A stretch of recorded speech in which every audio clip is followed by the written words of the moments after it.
Thank you for viewing this recording of a free event provided by Next Village San Francisco for our community. Next Village San Francisco is a local nonprofit providing services and support that empowers seniors to live independently in their own homes. We welcome people who want to keep connected with their community as members, volunteers, and supporters.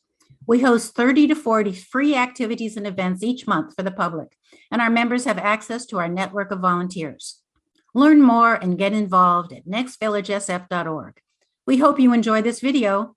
And welcome everyone to part 2 of the 1915 San Francisco World's Fair.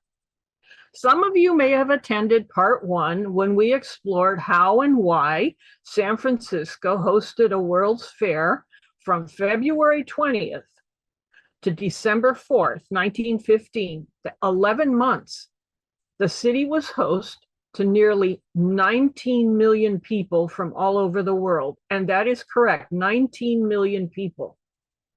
And today in part 2, titled The City That Knows How, we will continue our jaunt through history as we visit the Tower of Jewels, the wonderful, amazing Avenue of Nations, gorgeous works of art, pavilions, and palaces. Now, this is a colorized aerial view, as colorization was all the rage before color photography. These colorized images are hand-painted. And I want to say that I viewed and will continue to view over 2,000 photographs for this topic. And after doing that, it became very clear that this was not a one-part presentation. So now we have expanded to 5 parts in the series, a series of 5. And on the topic of photographs, one of my publishers had a wonderful tagline that went like this: in every photograph, there is a story to be told. That is so true. And the story in this photograph is opening day of the World's Fair. And what we're looking at right now is the Marina District. And the fair extended from Van Ness Avenue to the Presidio, east to west, and north to south from San Francisco Bay to Lombard Street. And as I said, 19 million people came to experience this extravaganza.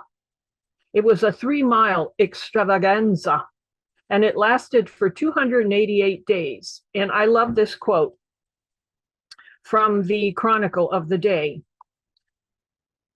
The San Francisco World's Fair was considered a feat of human ingenuity, determination, and a way to connect with nations and people around the world. And the world came. There were 30,000 exhibitors, 80,000 exhibits, and the Joy Zone that we're going to visit in part 3. The Joy Zone was an area of fun, bizarre fun and frolic. So when President Taft, pictured here, William Howard Taft, designated and selected San Francisco for the World's Fair, he uttered some very famous words, now famous words. San Francisco is the city that knows how. And boy, was he right. San Francisco became the Jewel City. This is one of the pieces of advertising artwork from the fair. And it was no wonder. The fair was considered, quote, a microcosm of the world, a dazzling expanse of monumental architecture filled with new technologies, products designed to make any guest swoon. And during those 11 months, many credit this man, Charles Caldwell Moore. He was the president of the Panama Pacific International Exhibition. He was an internationally known engineer, a prominent San Francisco businessman, and a strong promoter and organizer of the fair. So I did want to note Charles Moore. And before we begin today's excursion, I think we should take a moment to orient ourselves. At the top is a map of the exposition, and at the bottom, unfortunately, it could have been clearer, is a present-day map. And the ovals indicate the location then and now of the Palace of Fine Arts. You can orient yourself. And I make a point of that because there were several entrances to the fair. They included the entrance at the Presidio, at Baker, Fillmore, Francisco, and Scott Streets. So those of you who enjoy a walk in the marina or live in the marina, take note, and these maps are available. Scott Street was the main entrance, Scott and Chestnut. The Joy Zone was on Van Ness between Francisco and Bay. Baker Street, those of you around Baker Street, take note, that was the location of the Avenue of Administration. Fillmore Street was the Avenue of Progress. Francisco Street from Van Ness to Laguna was that famous Joy Zone. And the Palace of Machinery, which was the largest building in the world at the time, was situated at approximately the location of Marina Middle School. And I'm not sure if Marina Middle School has had a name change, but you all know where it is. And so now that we're situated, let's go to the fair. And this is opening day, February 20th, 1915. It looked like this. It was a dazzling sight. California Governor Hiram Johnson declared it a legal holiday. And we're looking at 635 acres of wonderfulness. It really is stunning. The fair was constructed in the Beaux Arts style. Buildings were designed to harmonize with the local landscape. So this is opening day. And the next day, this is what the Chronicle ran. I'm going to read the headlines here, which you probably can read also. People opened the greatest of expositions. The Rainbow City by the Golden Gate glorifies half a century of California marvelous history. Attendance on the first day distances records of Chicago and St. Louis, with over, on opening day, 200,000 people. Wow. President Wilson opened the exposition with the wireless, and it was a big deal. And actually, it still is. So take a look at this throng of people. We have 150,000 people that headed up Van Ness from Broadway. I guess that's where they gathered, along Van Ness Avenue and up to the main entrance on Scott Street. That's where these folks are headed. How would you like to have been part of that crowd? I mean, as far as the eye can see, what an amazing photograph. And this is a closer look at the Scott Street gates. On opening day, the gates had not quite opened yet. And by the way, I love to enlarge these photographs. And when I did, I guess it's pretty clear, on the right, there's a market called Arnaud's. And of course, I looked it up in my 1915 city directory, and Arnaud's Market was located at 3204 Scott Street, which means this photo was taken from a window at the intersection of Lombard and Scott. And all these people, thousands of them, were eager to pay the price of admission. And I was asked this question in part one. I love the questions because it allows me to do further research and then get back to y'all. So the question was, how much was admission? Because the lady that asked the question, her grandparents indicated that it was quite expensive. So admission was 50 cents, but I got my trusty conversion calculation app. 50 cents in 1915 was $15 now. So it was quite expensive. 50 cents for adults, 25 cents for children, and those under 5 were free. The hours were 9 a.m. to sundown, and the amusement area, that freakish little area we'll visit in part 3, that was open till 11 p.m. And I love doing then and nows. This is the, unfortunately, a little blurry, this wonderful older photograph at the lower right. That is the entrance to Scott Street gates, then and now. I would have Love to have been there 108 years ago.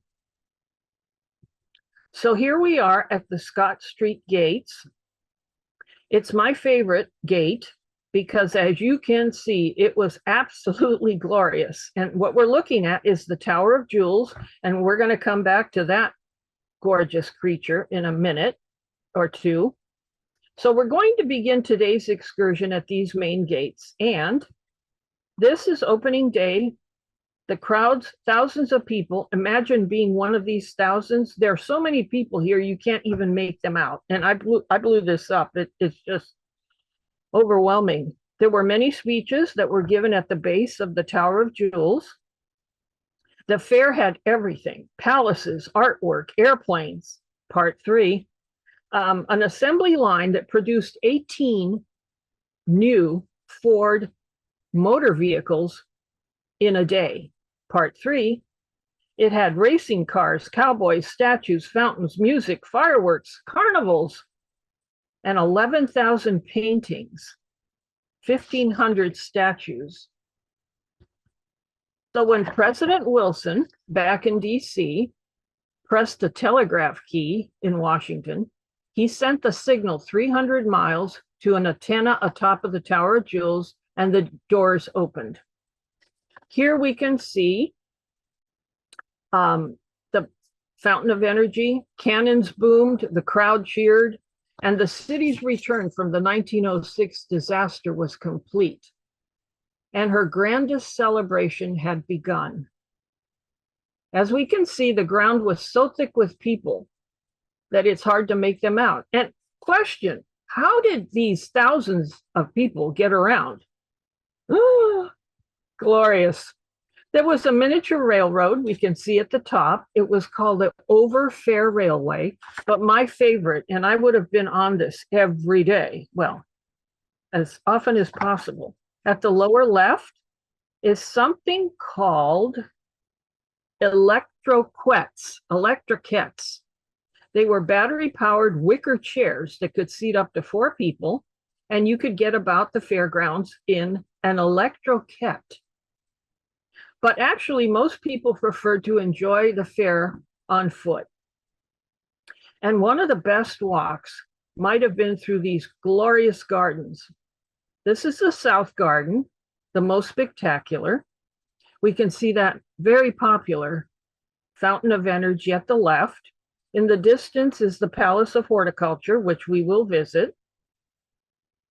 And the garden was 900 feet long, 500 feet wide, and it's described. There are 200, wow, it's staggering, 200 pansy plants in this garden, and they're all yellow.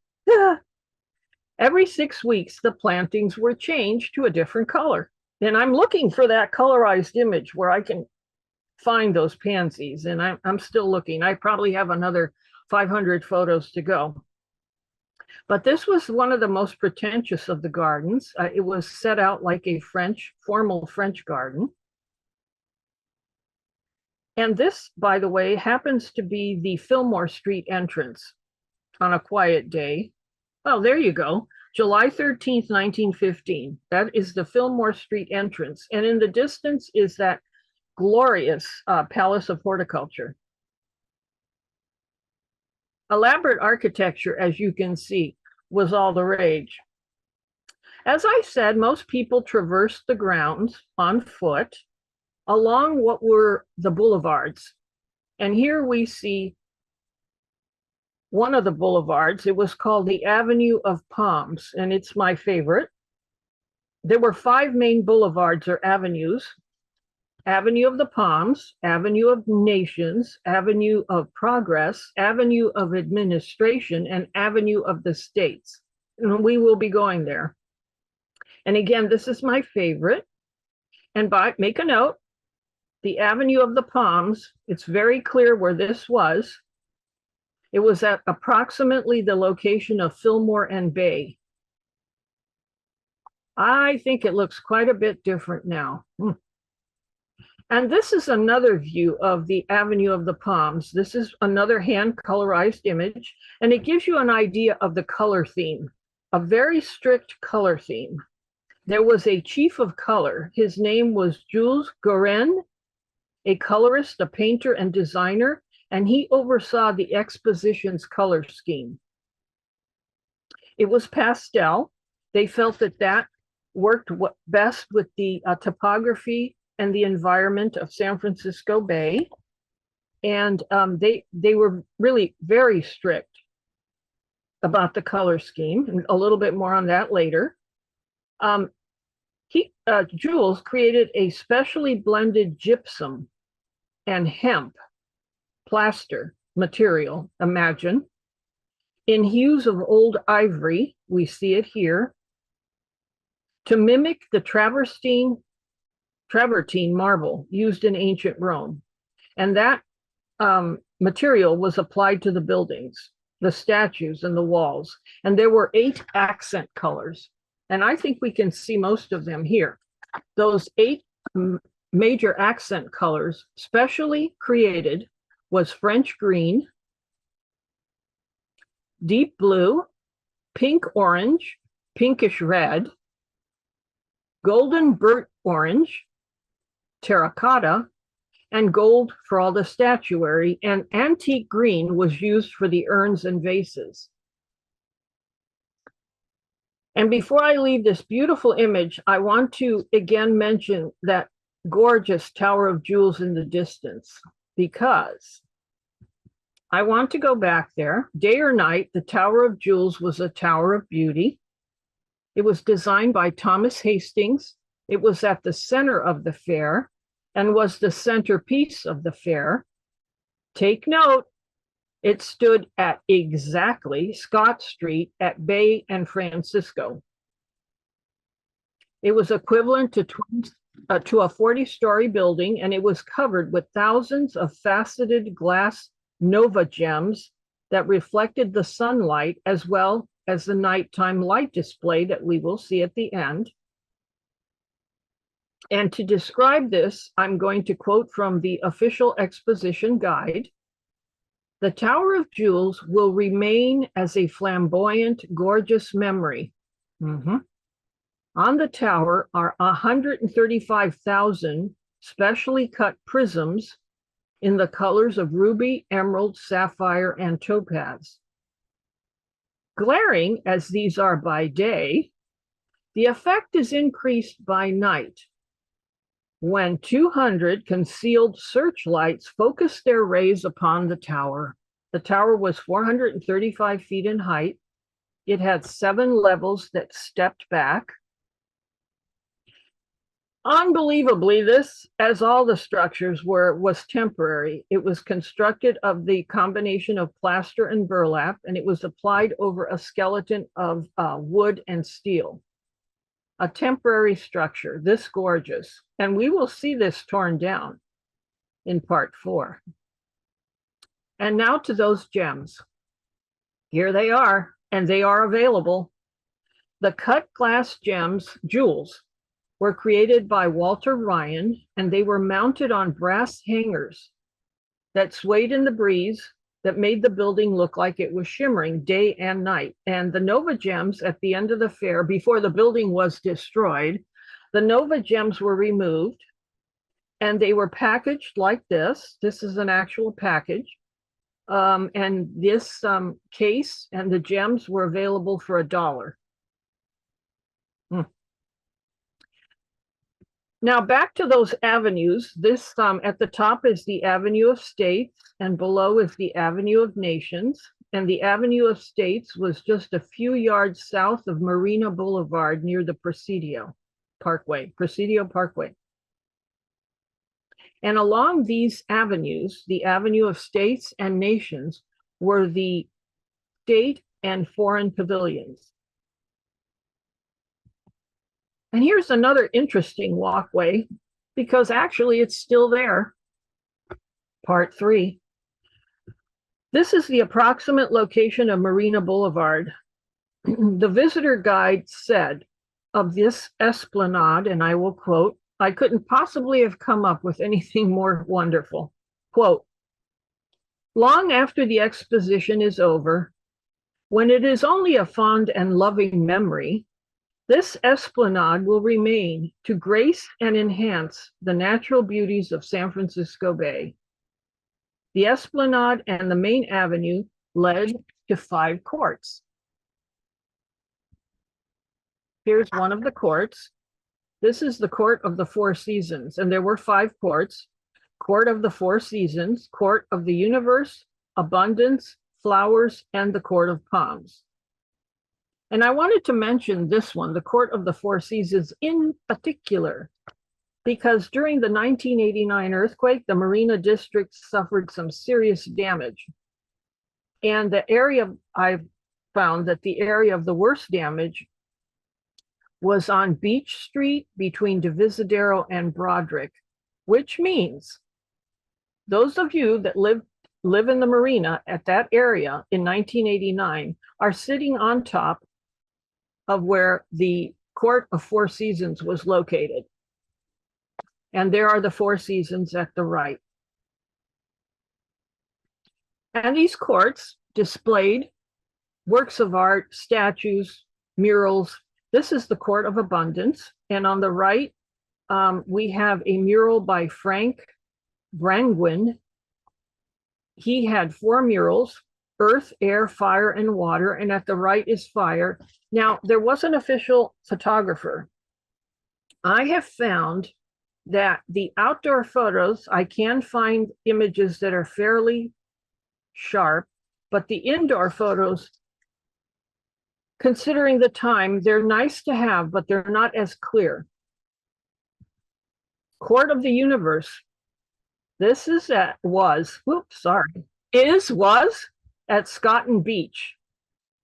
The sculptor of Nations of the West, Nations of the West, which we see at the far right, was located there. And it was on top of it was the Arch of the Setting Sun, and more on that later. This Court of the Universe led to 11 palaces. They were Palace of Horticulture, Education, Food Products, Liberal Arts, Transportation, Manufacture, Article, don't get old, Agriculture, Varied Industries, Mines and Metallurgy, or something, Machinery, and the Festival Palace. And what the palaces did was display an array of goods and services and technologies. Again, this is the Palace of Agriculture that we see here. And in it, again, I wish the photo was sharper, because the photo at the lower right is the exhibit called the Calf Milker.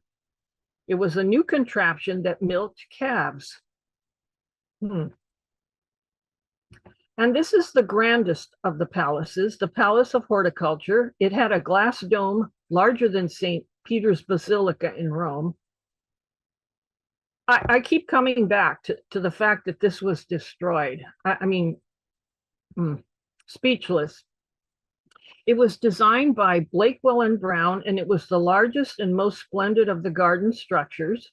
It was Byzantine in architecture, and the Palace of Horticulture represented the bounty and nature of California. And it contained exhibits from all over the world, from many participating countries, including an exhibit by Luther Burbank. The Palace of Machinery was the largest wooden structure in the world at that time. This is an interesting one. It measured 1,000 feet long, 367 feet wide, 136 feet high. And I mention it because before they completed the building and constructed the end walls, an airplane flew through the building. It was quite the scene. It was an airplane by aviator Lincoln Beechey, and we will talk more about him in part 3. He flew through the building at 40 miles an hour. Woo! The Palace of Manufacture at the left and the Palace of Education at the right. And I found a quote about the Palace of Education interesting. Here in the educational exhibit, one may see the system whereby each pupil is given a practical and technical training designed to fit him or her with a means of livelihood after only a few years of schooling.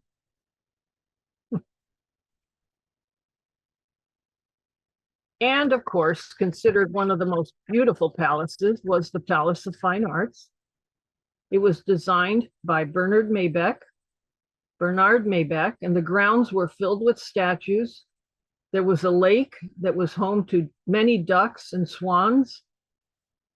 It was designed as a respite for visitors where there were 11,000 works of art. The building was one of the better constructed buildings of steel and concrete, and it was constructed more strongly than other buildings because they did want to have a safe place for the thousands of pieces of artwork. And the cost of the Palace of Fine Arts was $580,000.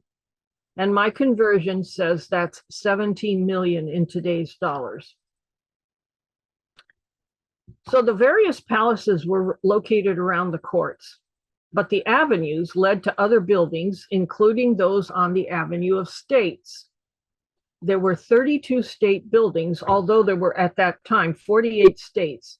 32 participated, and the ones that did not participate indicated they did not have the financial means to do so. In the state buildings, the states exhibited their industries and innovations.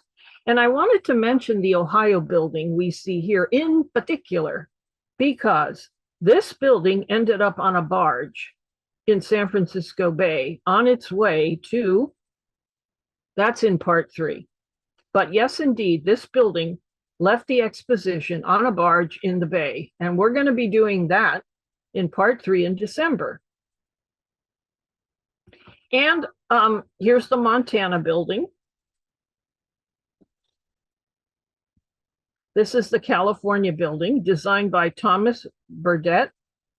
California was the hostess. It had the largest state building, and it was designed after the missions. Inside, and it was on 5 acres of land. That's a lot, and that's just one building.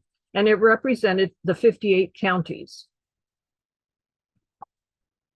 And on the Avenue of Nations were the foreign pavilions. At the left, Siam, now Thailand, and at the right, Honduras. And I found the foreign pavilions particularly interesting because of the difference, really stunning, beautiful both, a difference in architecture and culture, really quite extraordinary. This is the Japanese pavilion, and at the lower right is an entrance to one of the Japanese exhibits. And I wanted to make sure that was in the presentation because some claim that entrance is still with us. And the Japanese site was the largest of the foreign areas, 4 acres. Italy had several wonderful buildings on the Avenue of Nations. These are the Italian towers at night. And in part 3, we're going to see these beauties destroyed. So I wanted to make sure you saw them in all their glory. Here's something a little bit different in architecture, and of course that's the point. This is the Swedish building, very distinctive. And at the right, that lion, by the way, he was absolutely gorgeous and huge.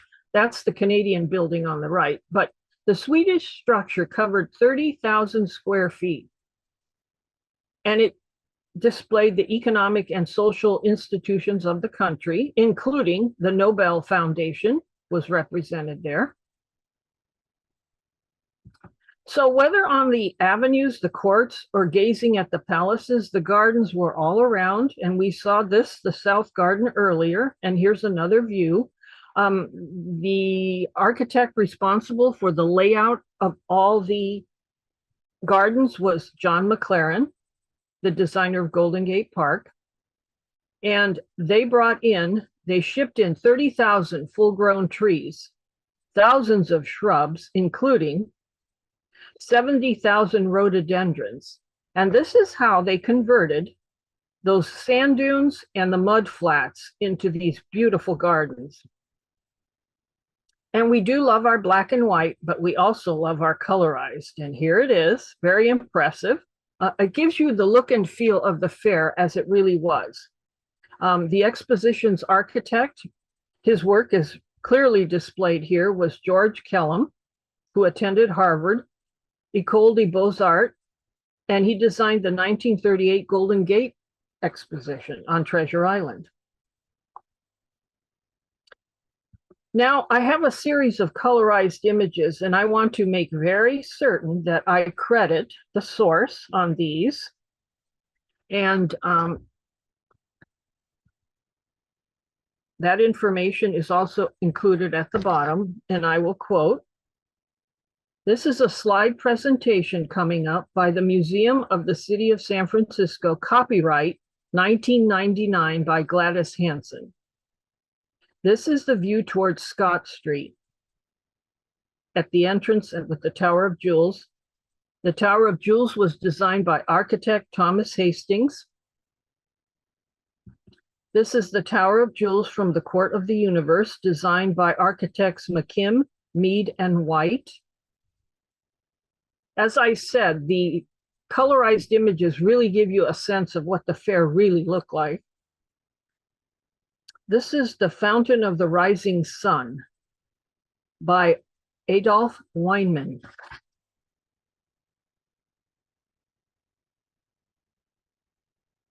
This is the west facade of Festival Hall, designed by architect Robert Farquhar. Look at those urns on the right. Oh. The Court of the Four Seasons, designed by architect Henry Bacon. This is the Piazzetta in the Italian Pavilion. A lovely view of the colonnades at the Palace of Fine Arts, designed by Bernard Maybeck. Absolutely stunning Fountain of the Earth, designed by sculptor Robert Aiken in the Court of Abundance. The Arch of the Setting Sun, topped with a massive Alexander Sterling Calder sculpture titled The Nations of the West. And here's a closer look at that sculpture at the top of the arch. And I wanted to mention it. The piece was called The Nations of the West, and it represented man and woman that made our Western culture. And they were, left to right, French Canadian, Alaskan, Latin American, German, Italian, Anglo-American, and the American Indian, Native American, correctly referred to. And in the center is the Mother of Tomorrow. And there were individual charming little pieces of art, including things like this sculpture, Edward Burge. It was titled Wildflower. It was in the Palace of Fine Arts Garden. I'm not sure if that's still there. Art was in every form, but especially in the Palace of Fine Arts. There was an actual director of the Department of Sculpture. There were, in the Palace of Fine Arts, there were 1,500 sculptures from artists around the world. One of my favorites. I don't know if any of you have seen her. She's still with us. This is the Pioneer Mother statue created in 1914 by Charles Gaffley and exhibited at the fair. And it paid tribute to motherhood, the pioneer mothers of the West. And I'm going to mention this statue and the wonderful story behind it in part 5, The Women of the PPIE, which will be in March, Women's History Month. This statue was neglected at the Palace of Fine Arts for years, but it was finally rescued and exhibited on Treasure Island in 1939 at the Golden Gate International Exposition. And now she is in Golden Gate Park, and it was installed there in 1940 as a gift of the native daughters of the Golden West. This is glorious. but so is this. We're getting close to the end, and that's why I wanted to include this statue, because it's called The End of the Trail, very famous, by James Earl Fraser. The sculpture depicts a weary Native American man wearing only the remnants of a torn blanket and carrying a spear, and he's hanging limp on a horse that's completely exhausted as he comes to the edge of the Pacific Ocean. And the man in the statue is quite famous, actually. He is Seneca Chief John Bigtree, who was also on the nickel. It was one of the most popular and poignant works of art. Fraser created the original version in 1894 at the age of 17. And later he produced numerous replicas in both plaster and bronze. And this is a plaster version. It was displayed on an 8-foot pedestal, so you get a sense of the size. And it won the gold medal at the fair, and no wonder. So we know that the Panama Pacific Exposition was known for its art in architecture, sculpture, or painting, but there was another form of art, the art of lighting. The evenings always ended with a light show like this one, and we are viewing this light show from Divisadero and Union. Can you imagine having been there? Wow. There were 48 searchlights, and they were called the scintillator. They were projected from a barge in the bay into the sky, into the fog bank. And they were by a General Electric company, and they were to simulate the northern lights. And if there wasn't enough fog, apparently, there was a barge in the bay that produced artificial fog on contraption. And so I'm going to end with the evening lights. Never before, apparently, had there been an attempt to light an exposition in this grand way. And there's the Tower of Jewels, the exquisite Tower of Jewels with 102,000 pieces of gems that refracted the light. So today's excursion has come to an end, and there'll be more in part 3, but we're not done. Here's a preview of part 3. We're going to have fun and frolic in the Bazaar Joy Zone. We're going to be doing this on December 6th, and we're going to see what the World's Fair looked like on a final day. We're going to preview also part 4. In some ways, that will be one of the most interesting as we explore the fair's legacy. It is still with us. You may be seeing parts of the fair every day and you don't even know it. And you can consider the things you will learn in part 4, the legacy, a lasting legacy from the city that knew how. So I'll see you at the fair, part 3, on December 6th. Thank you for viewing this Next Village video recording. We hope you enjoyed it. Please help us spread the word and tell friends and neighbors about Next Village events and services for seniors and adults with disabilities in San Francisco. Visit our website to learn more about our vibrant, growing network, as well as to view our calendar of upcoming Zoom and in-person events and activities in San Francisco. Our website is nextvillagesf.org. Contact us to join our email list to learn about events and resources for seniors in San Francisco. And subscribe to the Next Village YouTube channel by clicking the button below.